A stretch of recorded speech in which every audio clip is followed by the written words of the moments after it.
There are moments when a human being is stripped so bare of dignity that she becomes no different from livestock before a crowd. And if you ever wanted to know the taste of despair, you would have found it standing on a sun-baked block of wood in a dusty Texas square. Blood still running down her thighs, bare feet trembling so badly they could hardly hold her weight, a newborn pressed tight against her chest. Isa stood there not as a woman, not even as a soul, but as merchandise, a 2-for-1 lot as the auctioneer crowed a body, still young and a baby barely born. It was the summer of 1879 when Texas heat fell like hammers out of the sky. Calico Ridge sat on the map like a scar that refused to heal, surviving on the sweat and blood of folks too poor to leave. The square where Isa knelt was meant for selling cattle, but on that day it held something worse. Rough men and scavengers crowded close eyes sharp with hunger circling the platform, as if it were an altar to cruelty. Isa's hair hung in tangles, half hiding a face streaked with dust and blood. Her dress torn to rags clung to her skin, soaked through with brownish patches. The child in her arms, too small to know the horror, whimpered between the laughter of drunken cowhands. Each stab of pain from her torn body made Isa bite her lip until it bled, swallowing the cry that wanted to rise. She knew that if she wept, the crowd would roar louder. And so she fought to keep one shred of defiance, the silence that denied them the pleasure of her pain. "Step right up, gentlemen," the auctioneer's voice cracked like a whip. He stood tall in a black vest, grin stretched wide as a snake's yawn, a rare lot young, sturdy fresh from the birthing bed, and with a little squealer in her arms, "Name it tonight, and call it your legacy." The crowd howled. Someone jeered. Still dripping blood, fresher than a spring calf, their laughter rang like a flock of carrion birds. Isa lowered her head further, pressing her lips to the damp scalp of her infant. That was her rebellion, her only shield. No sobs, no tears, just the soft brush of a mother's mouth against her child. $50 to start, the auctioneer barked. Numbers leapt from the crowd like knives. 70, 100, 150. Each shout cut away at Isa's humanity. 200, from the man with the toothpick, the auctioneer cackled. "Do I hear 250, 275? Isa's breath grew ragged. She was no longer Isa Loreen, no one had asked her name. She was only the lot, a body in chains, a womb that had proven itself. And they bid, as if on a heifer. Then a voice cut through gravel, low and steady, 300. The square went silent. Even the wind seemed to stop. Heads turned. At the edge of the crowd stood a man, tall, broad-shouldered, his duster coat, sun-bleached, his hat pulled low. Nothing about him looked special, until you saw his eyes, steel-hard and unflinching. "Sir, perhaps you misheard," the auctioneer faltered. "I heard fine," the man said. "What's your intent with the merchandise?" someone sneered. The stranger stepped forward, boots thudding on the planks. "To give her a bed. To let her sleep. That's all." A hush, heavier than dust, fell. Someone cursed under his breath, another spat, but no one raised the bid. The man's hand rested on the revolver at his hip, not drawn, just there. The message was clear. "Ring the bell," he told the auctioneer. The gavel struck. Sold. When his knife sliced the chain from Isa's ankle, the iron dropped with a clatter that rang like judgment. Yet for Isa, it was no liberation, only another scar. She raised her eyes for the first time, voice raw as sandpaper. "What do you want from me?" The man's answer was plain. "A horse. And your sleep. After that, we'll speak as people." And in that moment, Isa understood she had still been bought, but for the first time, not to be broken, not to be used. Somewhere inside the abyss of despair, a thin trembling thread of hope flickered, hope that perhaps this stranger would not demand her body, only her rest. The road from the square at Calico Ridge to Jack's ranch stretched under the fading light of evening dust, rising behind the horse's hooves like a thin mist. Isa sat on the back of the saddle, clutching her newborn tight against her chest. Every muscle in her body ached, every step of the horse jolted her open wounds, and she bit her lip raw to keep from crying out. She didn't dare make a sound. Somewhere in her mind, a voice whispered over and over, "No man pays $300 just to let you sleep. Not in this world. Not here." The sun sank lower, painting the low hills in copper light. Birds shrieked on their way to roost, and the air carried the sharp scent of dust manure and her own blood that still had not fully stopped. Whenever Jack glanced back, even briefly, Isa clutched the baby tighter, turning her gaze away. Her fear gnawed at her ribs like a rat. The chain may have fallen away back in the square, but the sound of it still rang in her ears, a reminder that freedom was always bait in a trap. By the time the horse slowed, night had already fallen across the land. The ranch lay quiet under the stars. The barn loomed dark, the windmill creaked, and a pair of dogs barked once before retreating into silence. Jack did not lead her to the main house. Instead, he turned toward a narrow path and stopped at a small weathered cabin, its cedar boards faded by years of sun. He pushed open the door. Smoke still lingered faintly inside. There was a cot made up with clean sheets, a stove with warm coals, a cradle near the wall, and a single blanket folded neatly at the foot of the bed. On the table sat a bowl of oatmeal, still steaming. Isa froze at the threshold, her breath sharp. Fear hissed inside her skull. This is just the snare. They all start kind. They feed you first. Then they take everything. Her fingers twitched toward the small knife she had hidden in the child's wrappings. Dull rusty, but still sharp enough to cut flesh. Jack only said, "This is yours," placing a water jug on the table and pulling the chair back as if to show distance. Isa's eyes darted from him to the bed, then to the cradle, searching for the trick, the hidden cost. Men always wanted something laughter, obedience, flesh.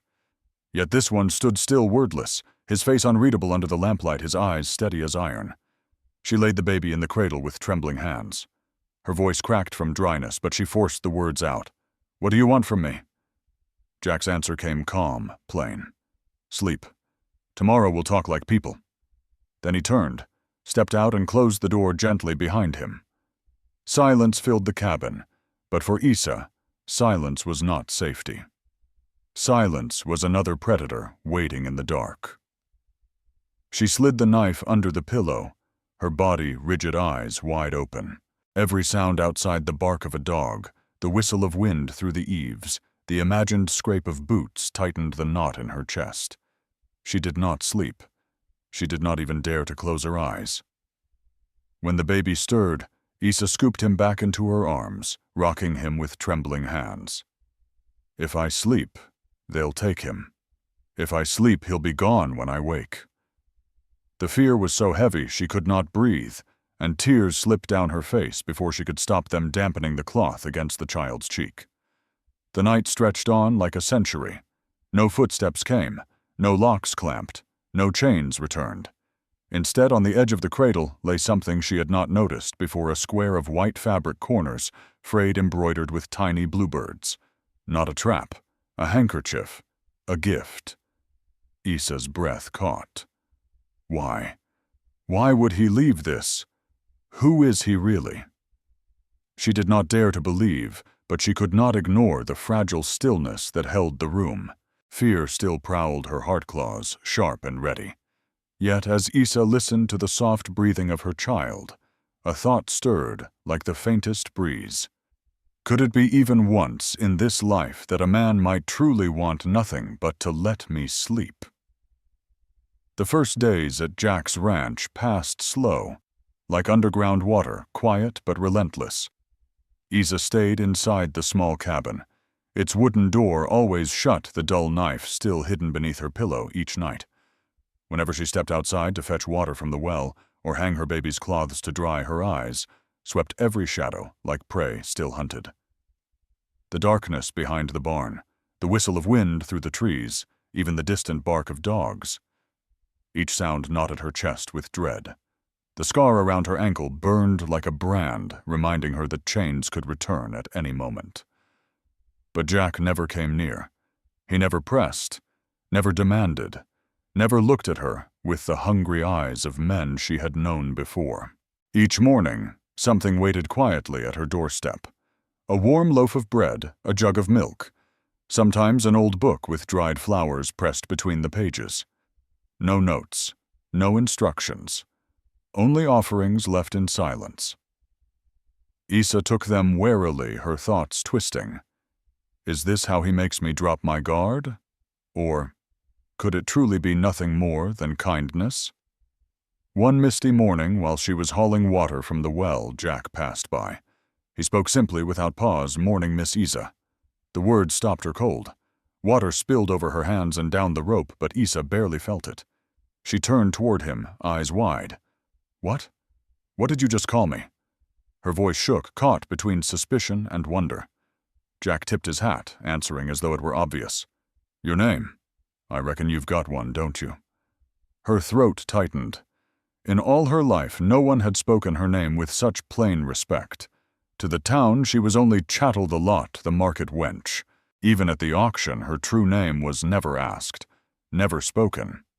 And now this man with no smirk on his lips and no chain in his hands had called her Miss Isa, like she was still a person. As he walked on, Isa stayed rooted to the spot, the rope burning into her palm. The feeling that rose inside her was dangerous, sweet terrifying, like light breaking through where there should be none. If I let myself believe, and he turns away, I'll break again, maybe worse than before. Yet in the days that followed, she kept hearing it. Miss Isa when he left milk at her door. Miss Isa when he passed the fence. Always the same simple steady without mockery. Only a greeting. Only a recognition. Inside her cabin, Isa began to change in the smallest ways. The baby she had only thought of as the child, nameless and fragile, she began to whisper to at night, Samuel. At first the word lived only in her mind, secret hidden. But one hot afternoon when the baby's cries filled the cabin, the name slipped out. "Shh, Samuel. Mama's here." The sound startled her, echoing in the room, but she did not take it back. From that day, Samuel had a name as real as the breath between them. Then one late afternoon, while pinning cloths to dry, Isa hummed a lullaby under her breath, a tune she hadn't dared sing since before chains. Her voice was thin, tremulous, but alive. She didn't realize Jack was crossing the yard until she heard his boots in the dirt. Her song died instantly, heat rushing to her cheeks. She expected laughter, a remark, something sharp to slice her open again. But Jack only paused, tilted his head slightly, and listened. He gave the faintest nod, like a farmer recognizing a good wind, and kept walking. Isa's pulse thundered, her hands trembling, but for the first time, shame didn't silence her completely. Her trust was still fragile as spider silk. Each night she still slid the knife beneath her pillow, her eyes open to the dark. But in the small moments, an honest greeting, a loaf of bread, a name spoken with care, something new began to root itself inside her. It was not safety yet, it was not freedom, but it was the fragile whisper of possibility. And Isa, holding Samuel close in the dim light of her cabin, allowed herself to wonder. Perhaps, just perhaps, I am no longer entirely alone.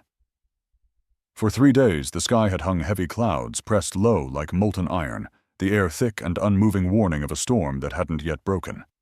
Isa couldn't decide which frightened her more, the dark ceiling above, or the footsteps she feared might come at any hour. Since the day Jack cut her chain, she hadn't returned to Calico Ridge, but the voices of the auctioneer and the jeering bidders still lived in her skull.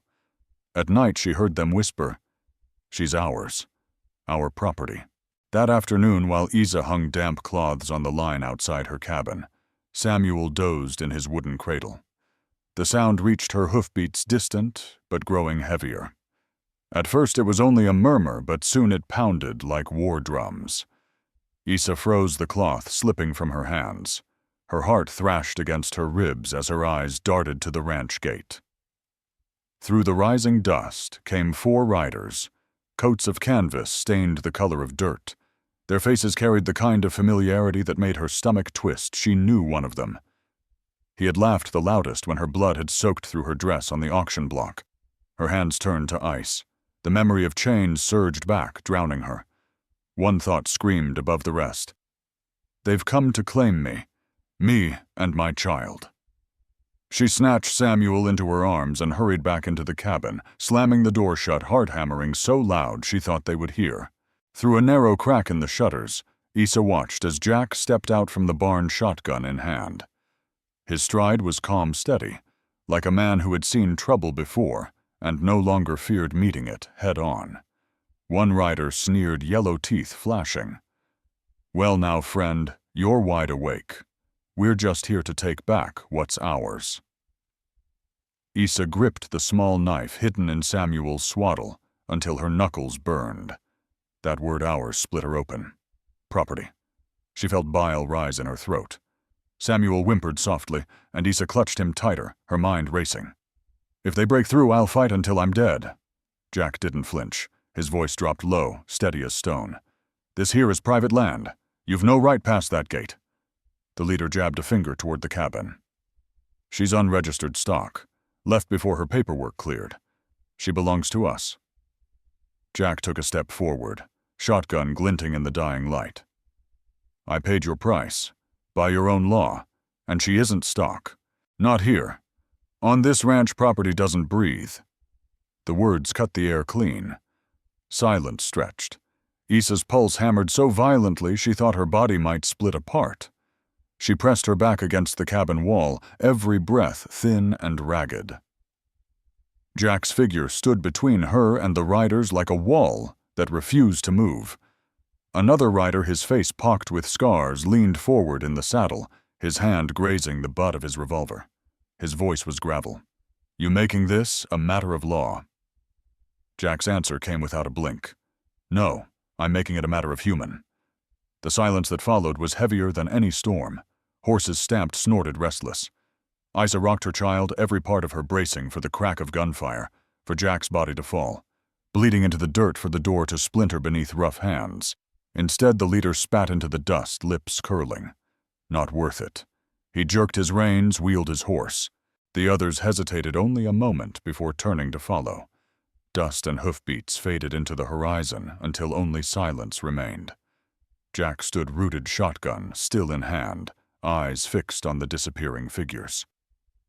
He didn't lower the weapon until they were gone beyond the ridge. Then slowly, carefully, he let the barrel dip. Only then did Issa stumble out of the cabin, still clutching Samuel. Her legs trembled so badly she thought they might give way. Her voice broke as she spoke. You could have been killed." Jack turned his gaze steady, meeting hers without falter. "So could you." Her arms tightened around the baby knuckles, white. "What if they come back?" Jack reloaded with the ease of habit, his motions calm, unhurried. "Then we remind them what kind of man lives here." Issa said nothing. Her fear had not vanished. It still pressed on her chest, sharp and heavy, but something else had entered alongside it. For the first time since the auction, she felt the fragile weight of trust. The man who had bought her did not step aside. He stood his ground, and that, as small as it seemed, was enough to make Issa believe maybe, just maybe, she wasn't entirely alone anymore. After the night the four riders turned back, Jack's ranch seemed quiet again. But to Issa, that quiet was nothing more than ice, stretched thin over a rushing river, calm on the surface treachery beneath. Every distant echo of hoofbeats on the red dust road made her clutch Samuel to her chest, whispering to herself, "They'll be back. Nothing ends this easily." Her nightmares grew heavier. Night after night she woke in a sweat, clutching her son so tightly he whimpered, her throat closed around a scream that refused to come. In her dreams she was always back on the block, kneeling in blood, the auctioneer's laugh a blade against her ears, the eyes of the crowd cutting her to pieces. One evening Jack was stoking the fire outside when he heard the muffled sound of sobs from the cabin. He didn't knock. He simply sat down in a chair on the porch, letting the oil lamp burn steady. Issa cracked the door open. Eyes, swollen, red hair tangled the same small knife still clutched in her hand. Meeting his steady gaze, she lowered the blade by degrees, whispering like a confession, "I saw them again. Dragging me down. I can't get free." Jack didn't argue, didn't tell her to be strong. He poured a tin cup of herbal tea, slid it into her hand, and said softly, "No one touches you here. When you dream, I'll keep watch." The words were plain, almost careless, yet to Issa they wrapped around her like a blanket against the cold. That night, for the first time, she left the knife lying on the table instead of under her pillow. As days passed, Issa began to glimpse pieces of Jack beyond the silent guard he seemed to be. One morning, while stacking hay in the barn, he spoke in a voice flat as though reading a memory worn thin. I had a sister, Laura. She was 12 when a man came offering schoolin', promising a better life back east. My father said yes. I was 18, but I waited too long. By the time I found the trail, she was gone. No witness, no word. Just her necklace tossed in a drawer like trash. No one remembered her. No one called her name. Issa froze straw slipping from her hands. She asked nothing. The rawness in his voice told her enough. For the first time, she felt a wound that wasn't her own, yet pierced her, just as deep. That evening, when Samuel slept, Issa sat by the cradle, her fingers tracing the scar circling her ankle. When Jack entered quietly with a bottle of milk, she spoke in a voice thin but steady. "This scar won't ever fade. I thought I was the only one who carried something like it. But you carry one too, just deeper, where no one can see." Jack didn't deny it. He only sat down, nodding once. Maybe so. From then on, words weren't always needed. Whenever Issa startled awake, she only had to glance out the window and see the lamp still burning on the porch, knowing Jack was out there. And when Jack returned from the fields to hear Issa humming faintly over Samuel's cradle, a tremulous sound, but alive, he knew she was beginning to lean on trust, even if only by the thinnest thread. The fear never fully left her. Each time the ranch dogs barked or hoofbeats thundered from the road, Issa's pulse still spiked. She still looked toward the gate with dread. But alongside fear, something else had begun to take root, a thread binding them not forged of contracts or chains, but of recognition. He had seen her nightmares. She had glimpsed his grief. And from the fragments of those wounds, an unspoken bond began to grow. Issa understood she was not yet safe, not entirely. But in that fragile circle of trust, in the silence that carried meaning rather than emptiness, she was no longer entirely alone. That summer, the Texas sun scorched Calico Ridge until the earth cracked like a serpent's back. Issa had begun to settle into the rhythms of life at the ranch, drawing water at dawn, rocking Samuel to sleep at noon, spreading grain beside Jack at dusk. Yet peace here was fragile, like dust on the windowsill ready to scatter at the first gust of wind. And the wind came carrying the shadow they both had been waiting for. One afternoon, while Issa sat in the doorway, hanging cloth to dry hoofbeats, thundered into the yard. This time it wasn't nameless riders. The man who led them wore a fine gray coat, his fingers heavy with rings. His voice stretched slow, silken but sharp as a blade. "Took a long time to find you, Miss Gila." He twisted her name like he wanted to erase it. Jack stepped from the porch, revolver resting easy at his side. "She's not yours." The man smiled, drawing out a crumpled sheet of paper. "Contract says otherwise. That auction was a legal void, which means she's unpaid property. You want to keep her? Then pay me $300. If not, she comes back with me." Issa's chest tightened her arms, crushing Samuel close. Sweat slicked her palms. Every word, every mention of property, dragged her back to the block, back to laughter, and blood soaking her skirt. Jack didn't blink. His voice was iron. "No." The man's eyes narrowed, then his lips curved. "Then settle it like men. Tomorrow, noon, in the square. Whoever's faster keeps her." Jack gave one sharp nod, nothing more. The air grew thick as the riders wheeled away in a storm of dust. Issa trembled so hard she could barely stand. Her voice cracked like broken glass. You'd die for me." Jack's gaze was steady, unflinching. "I won't die. But if I have to, I'd rather stand than kneel." The next day, Calico Ridge was crowded wall to wall. It had been 3 years since the last duel. Shops were shuttered doors, locked, children pulled inside. Issa stood in the shadows of an alley. Samuel in her arms, her heart pounding like a drumbeat too fast to bear. Jack walked into the center of the street, sleeves rolled, face carved from stone. Across from him stood the man in gray pearl-handled pistol gleaming at his side. No words, no sound but the wind scraping dust in circles around them. The sheriff raised his hand, calling the count. 1, 2, 3. 2 shots cracked, almost as one. The crowd gasped. Isa's eyes squeezed shut, her body collapsing inward as if struck herself. When she opened them, Jack still stood. The man in gray crumpled blood blooming across his shoulder, his pistol fallen to the dirt. Jack strode forward, reloading with deliberate calm. He stopped over the writhing man voice carrying across the square without a shout. Men don't buy lives.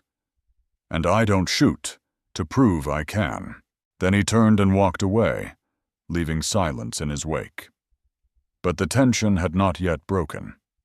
That evening, as Isa tried to light the stove, a sudden weakness dropped her to the floor. Heat burned through her body, her skin on fire beneath Jack's hands as he caught her before she hit the ground. The days that followed blurred into fever and dread. Jack hardly left her side. At night, when Samuel cried, he held the boy himself, rocking until the sobs quieted. When Isa moaned in her sleep, he pressed cool cloths to her brow, changed the water again and again, his own eyes bloodshot from sleeplessness. He fed her spoon by spoon, refusing to let her slip away. Isa drifted between fever dreams, half-conscious, whispering broken words of chains and crowds, and the auctioneer's laugh. But every time she woke, her eyes met Jack's, red with exhaustion.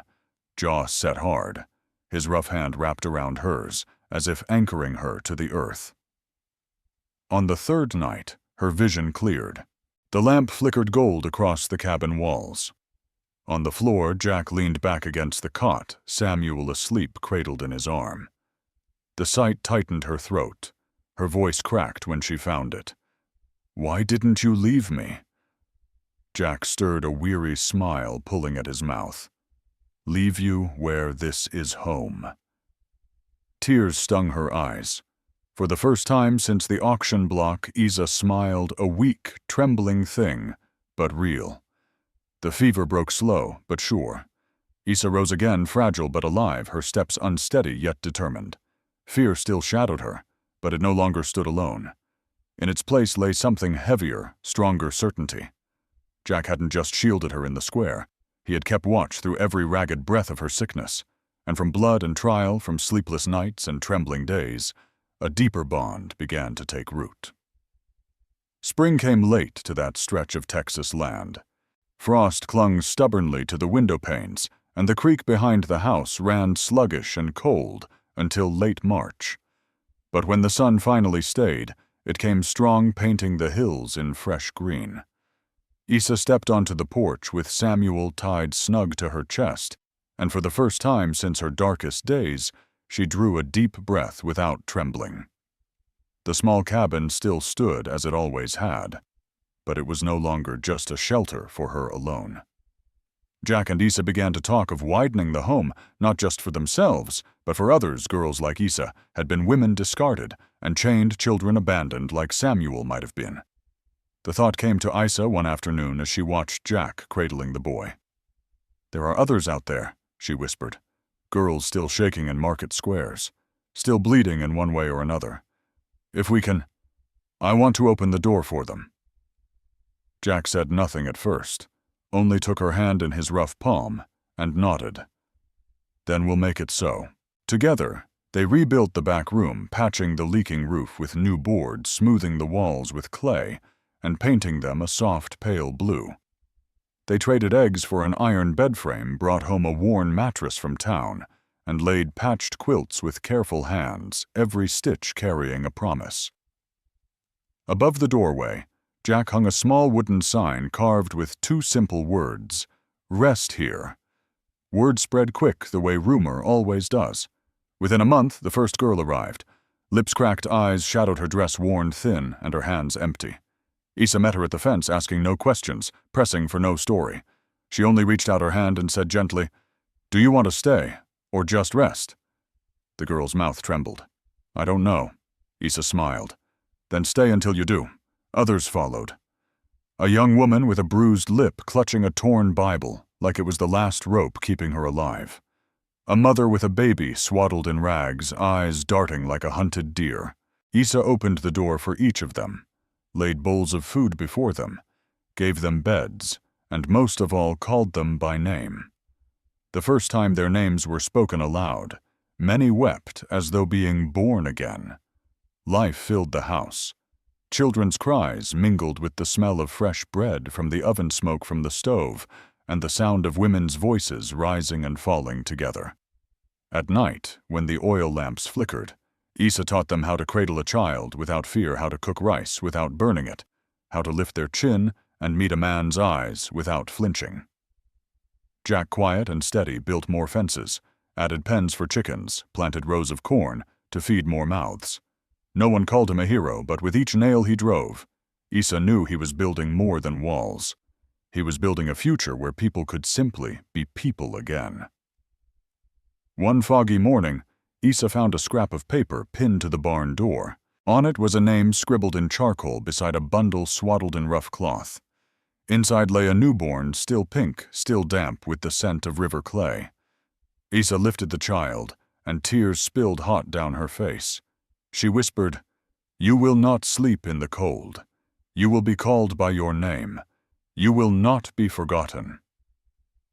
Jack laid a steady hand on her back, saying nothing, his silence full of agreement. That night, Isa sat at the table with Samuel in one arm and the new baby in the other. The firelight flickered across the room. She looked at Jack, her voice shaking but clear. "This isn't just shelter. This is a home." Jack nodded, the glow of the lamp catching in his eyes. And so from wounds, and from ashes, from blood, and from tears, a home began to take root. People called it rest here. But for Isa, it was more than a name. It was the place where she found herself again. The place where women could sleep without chains, and children could grow up hearing their names spoken with love. It was the beginning of hope.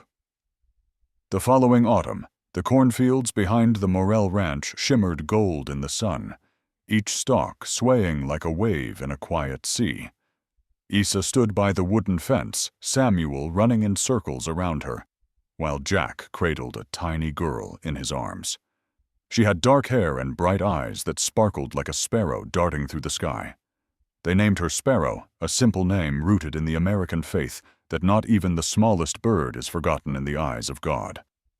And Sparrow wasn't the only child under that roof. Alongside Samuel and Sparrow was another infant left on their doorstep with only a scrap of paper, a name scrawled in charcoal and a swaddle of rough cloth. Isa had lifted the baby without hesitation. Now the little cabin rang with the cries and laughter of 3 children, proof that family is not always about blood, but about choice, love, and commitment. In town, people began to see the Morel Ranch differently. What had once been just a cabin on the edge of the prairie was slowly becoming something more, a symbol of second chances. Folks whispered about Jack being a hero, but he only shrugged. "I just build fences and swing a hammer," he said. Yet those who visited knew better. This wasn't just a ranch, it was a light in a land used to darkness. Every evening, children's laughter carried across the yard, while Jack sat on the porch teaching Sparrow how to hold the reins without fear. Isa sat nearby with a journal balanced on her knees, her pen scratching across yellowed paper.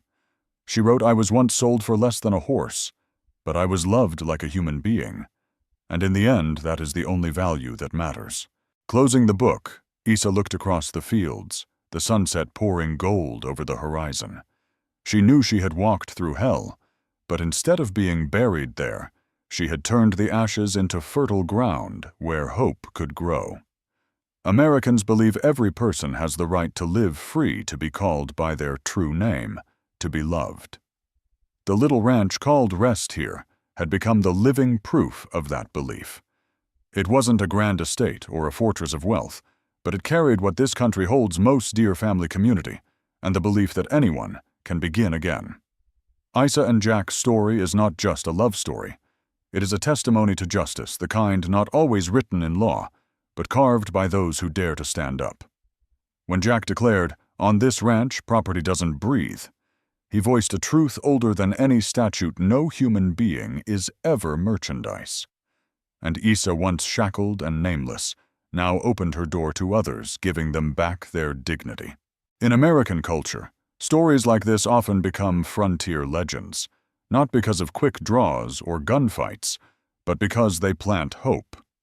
Every time a girl walked through that door with fear in her eyes and left months later with her shoulders squared and her name reclaimed, the name Rest Here became etched deeper into the memory of the land.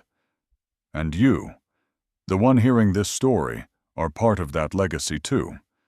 This tale isn't meant to be heard and forgotten. It is a reminder that out there even today are countless others like Isa, once was dismissed, broken, stripped of their voices. You can help keep their names alive.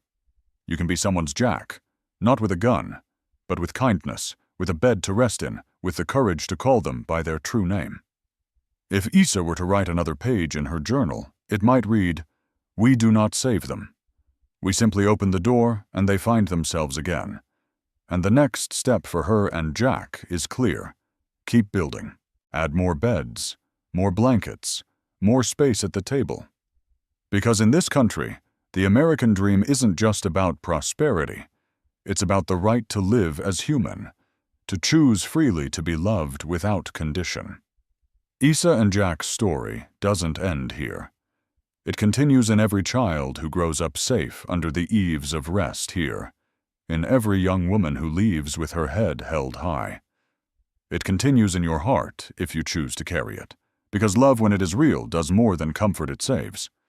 So support them not just with sympathy, but with action. Share their story. Let it echo. Keep the flame of Rest Here burning. Because somewhere in another town, down another dusty road, there may be another Isa waiting for a door to open. And it might be your voice, your hands, your heart that keeps her from being forgotten.